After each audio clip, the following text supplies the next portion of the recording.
Nakauwi na sa ating bansa ang 10 OFW na nakaranas ng pagmamalupit umano mula sa kanilang amo sa bansang Saudi Arabia.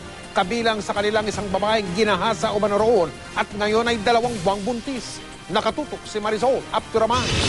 Kasi po tumakas ako, akala ko kasi papatayin ako ng amo ko kasi sinasaktan nila ako.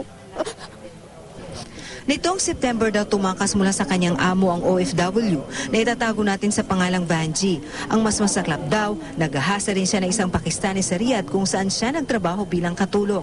Nangako pa raw itong kukupkupin at tutulungan siya. Tumakas daw siya at nakarating sa bahay kalinga sa ating embahada kaya nakauwi. 2 buwan siyang buntis ngayon. Kasi ito naiya ako sa sarili ko. Nauwi ako sa pamilya ko, ganito ang kalagayan ko.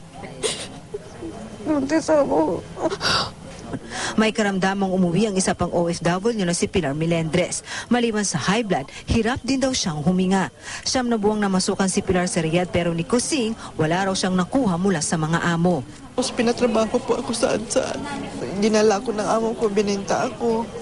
Tapos para mabukuha nila yung pera na binayad sa amo ko. Tubusin, ibigay naman ako sa iba pagtrabaho. Ayaw ko nang babalik. Doon na sa Riyadh, doon, nakatikim ako. Emosyonal naman si Dalisay Ebio, sina Sally at Rosaline na ikwento ang sinapit na kalupitan mula sa amo. Nakatikim ako ng sampal, nakatikim ako yung pinalo ako ng wire ng plancha, pinalo sa likod ko. Sina Pilar, Vanji at Dalisay ay 3 lang sa 10 OFW na nakauwi sa bansa mula sa Saudi Arabia sa tulong ng Villar Foundation. Yung mga nagre-request sa amin, tinutulungan namin. Basta ready na sila with the papers, binubuk na namin sila para makauwi na agad sila. Agad silang idiniretso sa OWA para mabigyan ng kaukulang tulong.